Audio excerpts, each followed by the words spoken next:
Okay, today I want to talk about the Mandela effect. Uh, Yesterday, I went down this YouTube rabbit hole. I found this channel called All Time, and they've made a long series of videos uh, explaining different Mandela effects. Now, if you don't know what a Mandela effect is, it's where you remember something incorrectly. Uh, uh, you know, uh, it was named after Nelson Mandela, the South African premier, because a lot of people falsely remembered that he had died in prison in the 1980s and were shocked to find that he had still been alive until 2013. So many there have been many ways that people have explained this. A lot of people think it's just false memory, your mind playing tricks on you, uh, but they're all people swear that they are not remembering it incorrectly. They swear that uh, these things were real and that something changed along the way. There's a theory that you know the dimension has been tampered time has been tampered with somehow.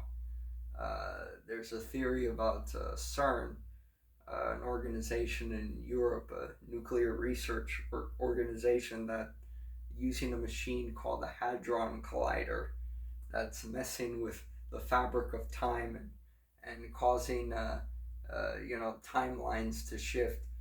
Uh, so people that remember things differently than they actually are in this reality, that's because they crossed over from a different timeline, a different dimension. There was a split. It's hard to explain. You'll have to look into it. But um, I I was watching this all time channel that I'll leave a link in the description, and he made a video about an event called the Black Tom incident. This was in 1916, in the middle of World War One. That off the coast of Jersey City, there was a little harbor island called Black Tom, which is now it's Jersey Park, and there was a munitions plant on this little island harbor, whatever, and there were some German saboteurs that planted these incendiary devices on Black Tom and caused this massive explosion that sent shockwaves so far that they reached New York City. They blasted windows in Manhattan, and shrapnel from Black Tom even hit the Statue of Liberty. And the damage was so severe that they closed down access to the torch on the Statue of Liberty, that visitors couldn't enter the torch. And they say it's been closed since that incident in 1916. So over a century has passed, the torch has been closed. Now, this is crazy because, one, this incident, the Black Tom explosion, was supposed to have been this. It was supposed to have had these massive ramifications, historical ramifications. It supposedly pushed the U.S. into the war, into World War One, and it led to the signing of the Espionage Act, and it led to the torch on the Statue of Liberty being closed all these years. And if this was such a massive event, consequential event as it's been made out to be, then why haven't we learned about it in history class, or why haven't there been more documentaries and news events commemorating the tragedy?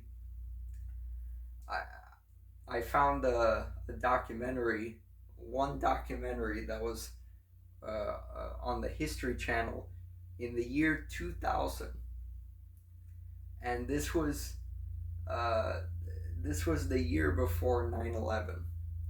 And in the very beginning, they're talking about the World Trade Center bombing in 1993, and they say that many people think that this was the first terror attack on U.S. soil, but it wasn't. It was the Black Tom incident.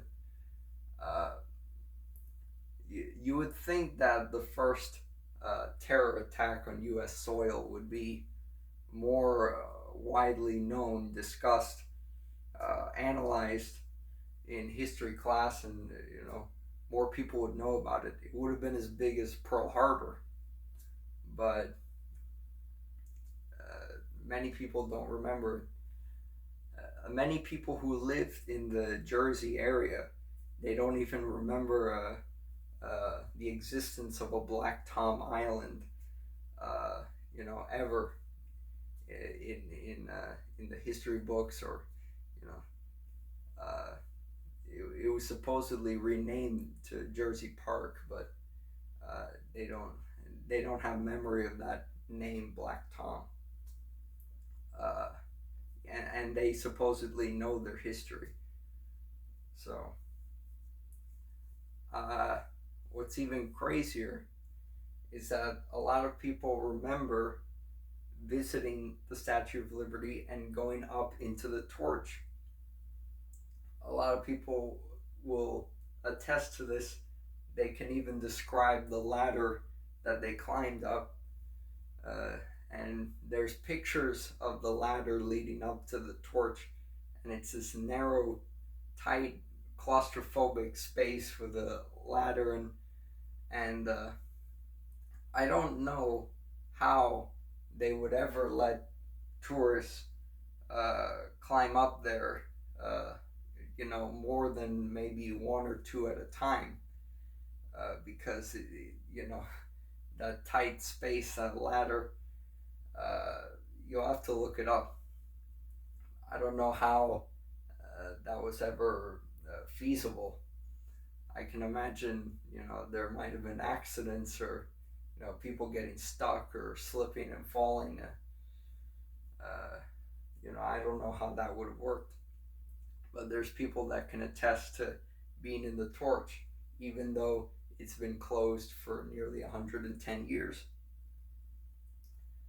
I asked a friend about this online, and he said his first response was that uh, he had visited the torch when he was a child in the 70s, before it was closed in the 70s. But then I told him that the torch was closed since 1916, and I reminded him about the crown on the Statue of Liberty, that you can still visit the crown. And then he said that he must have been in the crown. He could remember the curved windows on the crown. So he might have had a false memory there, mixed things up. And he said it that the statue was closed in the 70s, but I couldn't find information for that online. I did find that it was closed in 1984 in order to prepare for the centennial celebration in 1986. So maybe that, he got the timeline mixed up there. Maybe he remembered the 80s instead of the 70s, or whatever. Uh, I find this interesting. There's a film by Alfred Hitchcock that he made in 1942 called Saboteur that I recommend that film. I think it's one of his best films. I'll probably get more into it at another time, but I'm about to spoil the movie, so the ending of the climax of the movie. So uh, if you want to see it, please do if you haven't. But at the end, uh, the villain, the hero corners the bad guy who is a saboteur who blew up an airplane factory. They were manufacturing planes for the war, World War II. Uh, the hero chases the villain, the bad guy, up to the torch, and you see that the entrance to the torch is closed off by a fence, a gate, so the public can't get in there. I was remembering the film and thinking maybe they showed visitors entering the torch in Saboteur, but no, they were overlooking they were looking out from the crown, the windows of the crown, but they didn't go. They weren't allowed to go into the torch. But the bad guy uh, runs up to the ladder, climbs up the ladder, leading up to the torch, and it's this wide space that he's in. That there's no way this could be the the arm of Lady Liberty. The dimension, it's too wide. The dimension is all wrong. I'm thinking that maybe if this Black Tom incident happened, in this timeline, and the torch has been closed off since 1916. Maybe the filmmakers were, nobody who worked on the movie was ever allowed to go inside the torch and see what it's like. So I guess uh, they had to imagine what the inside of the pathway to the torch might look like, and they got the proportions all wrong. Or maybe something changed along the way. Maybe you might remember the movie differently. If you saw the movie some years ago, let me know if you remember that ending differently. Was there a big gate closing off the entrance to the torch? Was the pathway narrower? Uh, to the torch. Was it different in any way? Did they change the timeline that much? I'd like to know. I'm curious. Uh, you know the it's like a Twilight Zone episode, and there's a great episode from the first season of the Twilight Zone starring Rod Taylor, where he's an astronaut. He went on a mission with two comrades, but one of the astronauts, named Ed Harrington, suddenly vanishes, and nobody remembers him ever existing except for Rod, and it drives him nuts. Ed Harrington was his friend, and nobody remembers that he ever existed. And he starts screaming his name, Ed Harrington. He it's driving him nuts that no one else remembers it the way he did.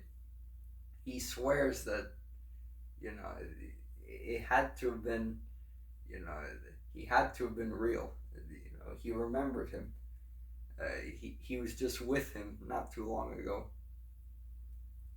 And that's the way a lot of people feel about these Mandela effects. They swear that they remembered it a certain way. They knew what they saw. they know what they saw, and yet the record shows differently, and they can't find any evidence to the contrary. It's all very strange. Um, if you have an opinion on this, and let me know what you think, and I'll talk to you later.